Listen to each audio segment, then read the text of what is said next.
I'm very curious to see how many people actually join this. Well, you're about to find out, Houdini, because for the first time this season, we are live. The graphics are coming off. Welcome, everyone, to Chatterbox Bearcats, the debut edition for the football season. We did this a little bit last year. We actually were planning on doing the football season as a pilot run last year, and what ended up happening is the team was so damn bad that by game 4, the coach that my co-host Houdini called one hot piece of ass, Scott Satterfield, Houdini refused to do a single game. He said, I am not giving up my Saturdays to watch this garbage. So it ended up me just being pretty depressed in literally my in-laws' basement. We got a new studio. I know it looks the exact same, but no longer the in-laws' basement. My own homeowner, Houdini. Houdini's out in Arizona. I'm watching the game right now in the Midwest. 75 seconds to go. Cincinnati, 617 total yards of offense. That's a storyline in this one. They lead by 18, but a lot to be desired against Towson is the Bearcats are just running out the clock. It'll be their first win at Nippert since the opening game of last year. That's how long it's been. So, Houdini, welcome to a new season, my man. Yeah, full disclosure, as you can tell, it sounds like I'm talking out of a closet. As a podcaster, no days off, of course. I'm in Scottsdale, and I thought I brought everything. I forgot the mic. So bear with us as far as the audio quality. But, I mean, it's Towson, all right? It's an FCS school, so bear with us for this, okay, folks? But excited to be back, man. Excited to see some college football. Bearcats, hold on. Whoa, we almost scored on the last play of the game. We'll see if they run out the clock, but they almost went to the house. Evan Pryor, he's been excellent. We'll get into more Evan Pryor. Go ahead, you could finish. No, I'm just excited to see a full slate of college football, man. There is truly nothing better. And then we got NFL coming up. We'll stick with college, but it's a beautiful sight, man, to see this board. Some great games today, not necessarily Cincinnati Towson, but we're watching our squad. And hey, we're going to get into it. There's definitely some things to be desired, like you mentioned, as far as how this game played out. All right, we're going to first of all update the record. Cincinnati improves to 1-0 on the season as they take the kneel. It is over. Cincinnati wins. Let's get this final score updated. And then we run just an impressive intro video that I spent days on. So I hope you really enjoy it.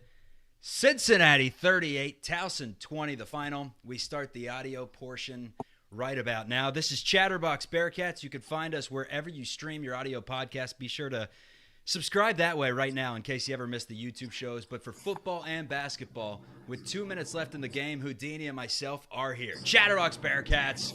Cats are 1-0. They only allow 40,000 into tiny Nippert Stadium.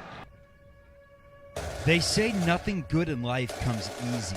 You had to buy football tickets to get basketball tickets. And basketball is the hot ticket because Bob Huggins had the Bearcats rolling. Program that was rumored to be disbanding about 15, 20 years ago after some huge losses. They say the longer you have to wait for something, the more you'll appreciate it when that someday comes.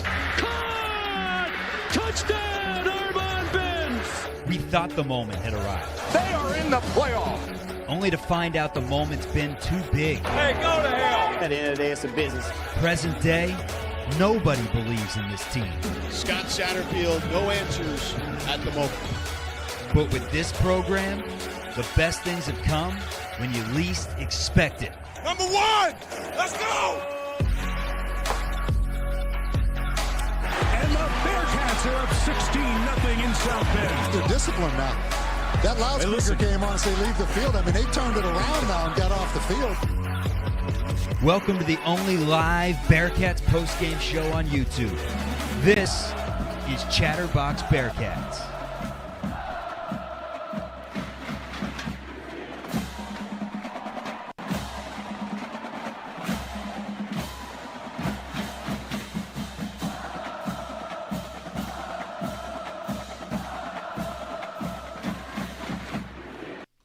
All right, Towson, start your buses. Head on back to Maryland or wherever the hell you came from because you got beat not as badly as I thought. Final score, 38-20 in favor of the Cincinnati Bearcats. Welcome into Chatterbox Bearcats. Chuck and Houdini with you. This is the only live post-game show on planet Earth that airs on YouTube, also wherever you find your audio podcasts. Join the community. Hopefully we have some Cats wins this year because it was ugly last year for football, and you know what happened in basketball. A lot of close games down the stretch. Houdini had hair at the beginning of last year, but he pulled it all out because Wes Miller's team couldn't get it done. Let's go with the good, the bad, and the ugly in this one. Brendan Sorsby, Joe Royer, Evan Pryor. Hell, the entire offense was the good. The special teams was the bad. And the defense, forget ugly. It was flat out disgusting. Just not a serious defense, Houdini. Towson was making it look easy for times in this game. Cats gave up over 400 yards.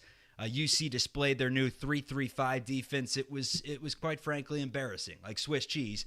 But I don't want to get to the negatives. We had a lot of that last season. We flipped the page on 23-24, and we get excited for what Scott Satterfield and staff have in store this season. And I'll start with the good, Brendan Sorsby.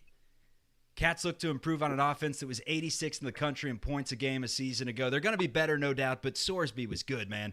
42-yard deep ball to Xavier Henderson for a touchdown, a 61-yard TD to Sterling Burkhalter. He also showed off the ability to use his legs with 2 rushing touchdowns, 4 total touchdowns in the game. Sorsby even had the option pitch going, looked confident, says he wants to play a little like Josh Allen. Shorter than Josh Allen, but I like the deep ball. And if he's half of who Josh Allen is, then the Bearcats have a good quarterback on their hands. But, you know, I got to say this, Hudson, because Emory Jones went for like 700 yards in the opening game last year. So we got to hold our horses a little bit on how good Sorsby is. But just based off one game alone, watching the footwork, watching his technique outside of the pocket and the deep ball, I think the Bearcats have found their quarterback of the future, man. He looked legit. And welcome. Yeah, no, I mean, I know it's an FCS school, but everything we saw from Sorsby was great. Just some of those deep balls that we saw. I mean, Emory Jones would have thrown some of those 30 yards over the receivers' heads.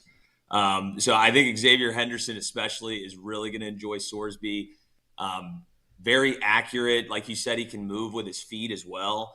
I think the offense, I think we have a ton of weapons this year. I don't think the offense is going to be the problem. I know we're about to talk about the defense. Just to give you my report card, Houdini's report card, offense A, defense F-, special teams D+, just because our punter is probably the best in the country. That's the final report card after this game against Towson. Okay. Brendan Sorsby, who's 6'3", 235 pounds. If you've heard of the name, it's because you may have watched some Indiana Hoosiers football last year. He's pretty good, 1,500 yards, had 19 total touchdowns, 5 interceptions. This is a true freshman, so you got to love that. He's got weapons, man. I mean, his entire offensive line returns, led by Luke Kandra, who, I mean, preseason all Big 12 at the guard position, but returns the entire trench for him. And you know what they say. The battle is won in the trenches. He's gotten a 1,000-yard running back in Corey Kiner, his top receiver in Xavier Henderson, and a pair of Ohio State Buckeye transfers in Joe Royer and Evan Pryor. Pryor, a 64-yard rushing TD the first time he touched it. Royer, I can't emphasize enough how good this guy looked. And I know you love Joe Royer. But I'll tell you what, there's something about plucking Ohio State Buckeyes. Because I know years ago, I want to say it was like 2008, 2009, around that era when Brian Kelly really had the Bearcats rolling. You remember the shirts, Houdini. The Buckeye State with the UC on there. I never bought one. I thought it was a little audacious. I was like, you know, I realized we just beat a ranked UConn team, but we should probably hold our horses before we wear the Buckeye State shirts. And I'm a realist. We don't beat Ohio State. In fact, when we play them, even with good teams, they kick our ass. So when we can go up to Columbus and take some of their players, even if they don't play a ton of minutes there, I love it. Joe Royer played in meaningful games there. He played in like 14, 15 games in his career, and now he's a Cincinnati Bearcat. And I thought, aside from Sorsby, he was the most impressive Bearcat on the field today. I thought he looked excellent. Absolutely. And I assume I was a little surprised we didn't see Pryor much in this game. He touched the ball, I think, 4 or 5 total times and had, 140 all-purpose yards, something in that ballpark. We got a really deep running backfield right now with Kiner, kind of the bruiser, Pryor. Probably one of the deepest backfields we've had in some time. And Elder, Joe Royer, he looks like he could be a serious problem. I mean, I don't want to say the next Travis Kelce out of UC, but he looks like it's almost shocking that he didn't get playing time at Ohio State with that size and frame and speed. So I think that's kind of going to be a safety net for Sorsby. And like I said, we got weapons really all over the place from an offensive standpoint. And when your strength is your offensive line, that makes everybody's job a whole lot easier. And we kind of saw that today. It took a little bit of time to kind of win that battle in the trenches, but by the end of it, we were kind of doing whatever we wanted. So you got to take what you can here. FCS school again, Towson, all due respect, they suck. That's with all due respect to those fans of Towson that are tuning into the postgame show. Evan Pryor, 4 carries, 105 yards, a touchdown, a long of 64. He was the 101st rated player in the country coming out of high school. He was a 4-star, so that's when you know you got some talent, man. Cincinnati overall, and to go along with Pryor in the backfield, as we said, or Royer rather, we got Royer, the elder high school guy. We have Sterling Burkhalter, who scored a touchdown in the game on a deep ball. He's from Princeton. And then we got Corey Kiner, a little Roger Bacon High, Cincinnati, Roger Bacon High, not Rocky Mountain, Roger Bacon High. So Bearcats recruiting their own city, or at least plucking out of the transfer portal all 3 of those guys from their own city, because you remember Kiner started off at LSU. So we'll take it. And that's kind of the Bearcats' MO right now. We're the antithesis of Dabo Swinney at Clemson, and they got shit pumped by the Georgia Bulldogs. I mean, Dabo's done. Dabo is absolutely done. We'll get into that in a bit, but he has not started a single player from the transfer portal. He just refuses to do it. He's like, I'm going to build my own program down here in Clemson, and he has not done a good job of it because they're falling off. Cincinnati, on the other hand, they go with 47 new scholarship players, 26 from the portal, just a complete overhaul. So I didn't know what to expect. The defense was so bad last year that they went out, they got a new defensive coordinator in Tyson Veit. They got a brand new defensive secondary because they could not stop anyone last year. Satterfield said in the offseason he doesn't know what to expect. They're all new players. When the lights shine bright, you never know who turns up and starts to turn it on. Well, now we are expecting an alarming defense. They say defense wins championships.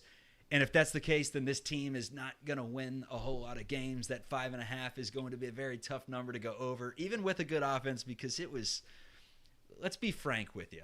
Let's be Alex frank with you. The defense sucked, Houdini. It sucked. They were giving up 30 a game last year. Towson had 295 yards of offense in the first half, over 400 total yards overall. To put it in perspective, last season's season opener against the FCS foe, Eastern Kentucky, UC only gave up 302 yards the entire game. They gave up 295 to Towson in the first half today. It was Towson running free. Seemed like every single time they took a handoff, they took it 6-7 yards with ease on first down. They were completing deep balls. There was zero pressure, which I guess is understandable from a 3-3-5 and a defense that is missing the godfather, Dante Corleone, but they missed assignments. There were some bad penalties. Overall, it was just a poor defense all the way around. Do you take anything good away from this defense? I like one thing. Jared Bartlett, the transfer from West Virginia, he looked really good. Dingle looked good. Aside from that, the Heebies, man. It wasn't great. Bartlett was the one guy that I highlighted. You know, when you're kind of just casually watching a game and you keep seeing a name pop up, and he was running all over the place. He looked great. Yeah, outside of that, I don't know many positives. I know the preseason hype train of, yeah, we got a bunch of new guys in here. Our D-line's going to be solid. We got new secondary. That secondary looked just about as bad as we did last year, and I think we ranked in the bottom 5, Power 5, as far as the secondary is concerned on advanced analytics. We might be worse at this point. We don't have Corleone. That's obviously a massive piece. I don't know if he's going to be able to make this defense. All we need the defense to do is not be an atrocity for us to be where we want to go this year. Just be bad. Don't be disgustingly bad. And Towson, again, they shouldn't be able to do what they want from an offensive perspective against UC. We're going to be playing in the Big 12 this year. It's going to get a lot harder than this. And, yeah, not a whole lot to take away from a positive standpoint from the defensive side of the ball. Well, we'll take away a win, and we'll take away a second half where really in the fourth quarter, Towson didn't do much of anything. Cats need a hot start this year, man. They got Pittsburgh coming up at Nippert Stadium on Saturday, September 7th. They follow that up with Miami, Ohio at beautiful Yeager Stadium in Oxford. Last time against the Red Hawks, at least for the time being. And then they host Houston. So 4-0 out of the gate is much needed before they go to Texas Tech. Then they go to UCF. They have Colorado sandwiched in there, West Virginia, Iowa State, Kansas State, TCU. This is a very backloaded schedule. So if Cincinnati starts off by losing to Pittsburgh, losing to Miami, Ohio, and going into Houston 1-2, oh, baby. I mean, Scott Satterfield is going to have some angry Cincinnati Bearcats fans wondering what the hell has happened to this beautiful program. But let's start off with the positives, and that's this team can really go 4-0 out of the gate, heading into Texas Tech, and give you something to be really excited about. Something that I wanted to bring up, because we all saw this, Jacob Tissot, I believe that's how you say his name. He's French. Jacob Tissot from Chatterbox Sports. We had a few people on Twitter saying, I will never, ever, ever tune in to Chatterbox Bearcats after what one of your colleagues said about our wonderful program. First of all, I've never met the guy. Second of all, I don't work on any of the shows that he works on. Houdini and myself are private contractors. We run this show ourselves. It's independent programming on Chatterbox's platform because they're very good people to let us run the stuff. However, what Jacob Tissot said about this beautiful program is one of the stupidest things I've ever heard. Respectfully, Jacob. Respectfully. Listen to this, everyone. How alluring is a job like the Bearcats in the college football landscape? Maybe this is a hater take, and I think Cincinnati is one of the worst jobs in the entire Power 5. Because you play in a state that you can't control recruiting-wise. Ohio State will always, for all of eternity, run Ohio recruiting-wise. You're also so far away from the pipelines associated with your conference. That's Texas, that's Georgia, that's a lot of that middle belt, the good players out of that, Kansas, that Oklahoma, that middle stretch. There's very few good players in there, but that's where the Big 12 dominates. That's why you see teams like Nebraska back in the day truly dominate in the Big 12. I think UC's towards the bottom half of college football, Power 5 jobs, if not one of the bottom few. All right, let's roast this guy's ass. That was terrible, Hudson. I mean, everything about it from start to finish was extremely flawed. Let's start with the fact that he says one of the worst Power 5 jobs in the entire country. Conference of Champions is no more, bub. There's no more Power 5. So the first argument that you make, one of the worst jobs in the Power 5, you're factually incorrect. Dummy. Second, I love the Heartland. And I love the argument that he's going with here. Like, all the talent in Nebraska and Kansas and Oklahoma. Who the hell has ever said that in the history of mankind? All this talent in Kansas, since Kansas is known for their high school football. Let's talk about some of the other teams in the league. I mean, Iowa, what a hotbed. West Virginia, hotbed for high school athletics. Arizona, Utah. I mean, Cincy is closer to Georgia, Louisiana, Alabama, Mississippi, Florida than any other team in the Big 12. So that's a flawed premise right there. Also, you make the argument about Ohio State dominating the state. That's fine. We'll take Ohio State second stringers when they can't play there and win some games off that alone. Forget that. Cincinnati has a very rich high school football talent bed. He's a Bomber. He should know that. Bombers have great players. If Luke Kuechly if Boston College can lure a Luke Kuechly, then Cincinnati's going to find some of them there. So that's a flawed argument. And then you talk about how the other teams that are fighting with state teams. I mean, Florida's fighting, UCF's fighting with 5 different teams in their state. And then you're talking about a program in Cincinnati that was one of the most winning in the entire country over a 5-year stretch before last year. They made it to a playoff. A damn good fight against Georgia the prior year in the Peach Bowl, consistent bowl bursts.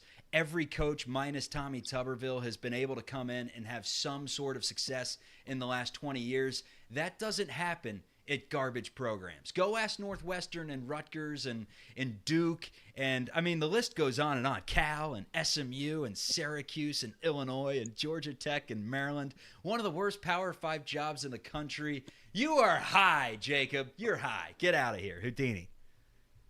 Yeah, I mean, so It's Tissot, you said? That's how you pronounce it? I was thinking Tissot the whole time. All right, Tissot. I mean, listen, I've heard he's a good guy, comes from a good family, good kid. But what he said was truly one of the most asinine things I've ever heard. And he thought he was like cooking. He was like bringing up points about battling with Ohio State. First off, do you know that Vanderbilt exists? You want Vanderbilt's job?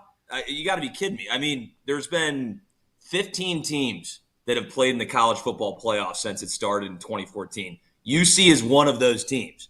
And you're going to sit there and tell me that it's the worst Power 5 job in the country. We had 9 players drafted in 2022. If we want to get into recruiting, we had 9 players. That was third in all of college football, ahead of your beloved Ohio State. Okay?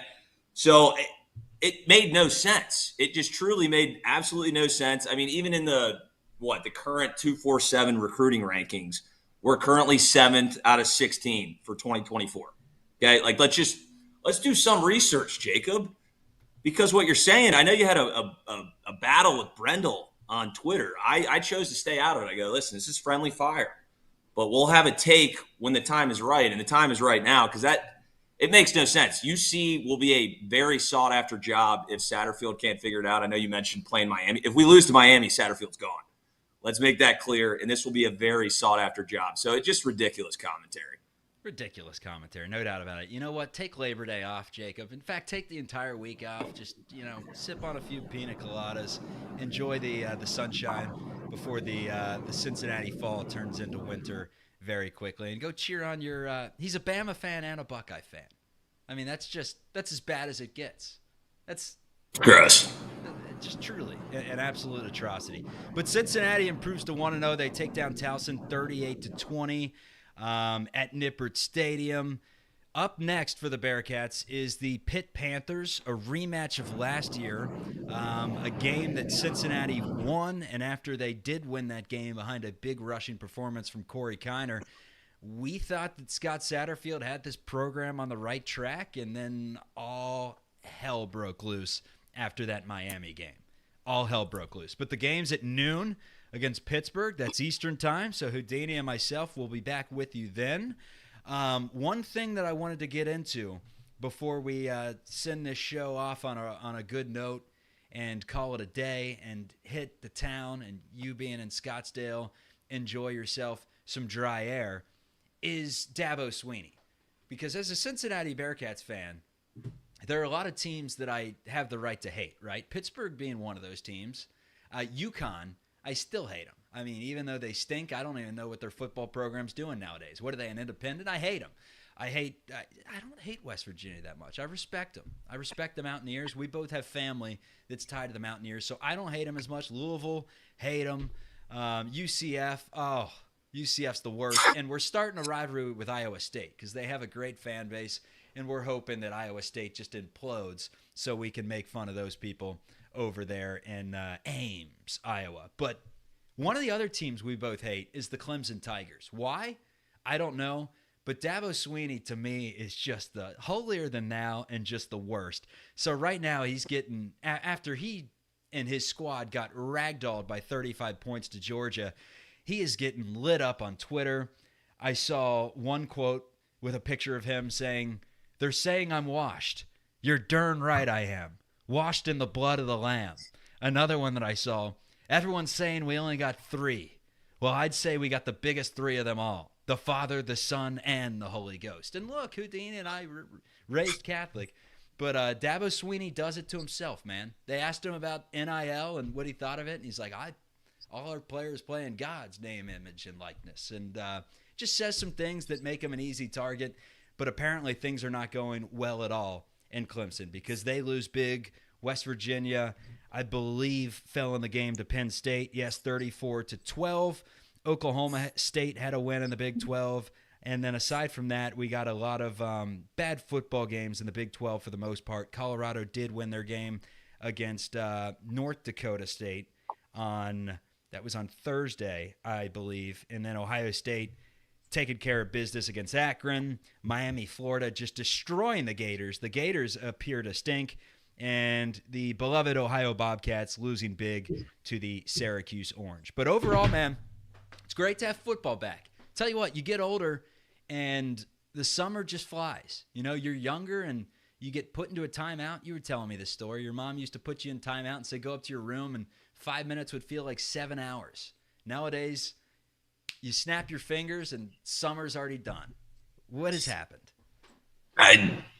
We had a great summer. But it was time to get some sports back into our lives. So I am welcoming football season with open arms. Hopefully our Bearcats can surprise some people. There was definitely some positives to take away from today. Defense, we got to figure out. I mean, from what I've heard, Connor Stallions is a free agent. We might need to call him. It would help if our defense knew the plays that they were running. So maybe give Connor a call before we get into Big 12 play, and we can figure this thing out. Final numbers for Brendan Sorsby is he was, I would say, one of the most impressive people on the field today. I really did like what Joe Royer brought to the mix. Some of the stats for the Bearcats. Sorsby went 22 of 31 for 383 yards and 2 touchdowns. Corey Kiner, the 7 carries for 56 yards. Evan Pryor, the 4 for 105 and a touchdown. Henderson led the way receiving, 7 catches, 101 yards and a touchdown. Joe Royer, 5 catches, 89 yards, along a 38. Burkhalter had 2 catches, 70 yards and a touchdown. Aaron Turner, 2 for 68. And then Bearcats fumbled it 5 times in the game. They lost it 3 times. There was a point in the fourth quarter there where they recovered a fumble. They fumbled it again. There were like 3 fumbles in one possession. At that point, I was like, this game just needs to end. This is gross. Bartlett with 6 tackles, 3 of them solo, had a sack and 2 tackles for a loss.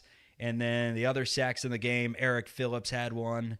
And who else? Cameron Wilson had 1. The Bearcats a total of 3 sacks, 8 tackles for loss. And they give up a total of 231 passing yards to Towson, and Towson rushes for 194 yards on the ground. So we will see you after the Pittsburgh game. Also, if you're not subscribed to Chatterbox Sports as a whole, go ahead and do that right now. Give this video the thumbs up. And in addition to that, go ahead and subscribe to the Chatterbox Bearcats YouTube page. That is a channel moving forward that'll have weekly content, player interviews, breakdowns after games with our man Chase Younce and Eric Lilly of the Bearcat Bounce. So good stuff overall. You need to join it. It's free. If it's free, it's for me. Any final words, Houdini, before we send you off into the Phoenix sky? Nope. We will see you next week. Let's keep it going. Keep the train rolling. Keep the good mojo going, everyone. All right, Chatterbox Bearcats with Chuck and Houdini. Cincinnati is 1-0 after beating Towson 38-20. See you, everyone.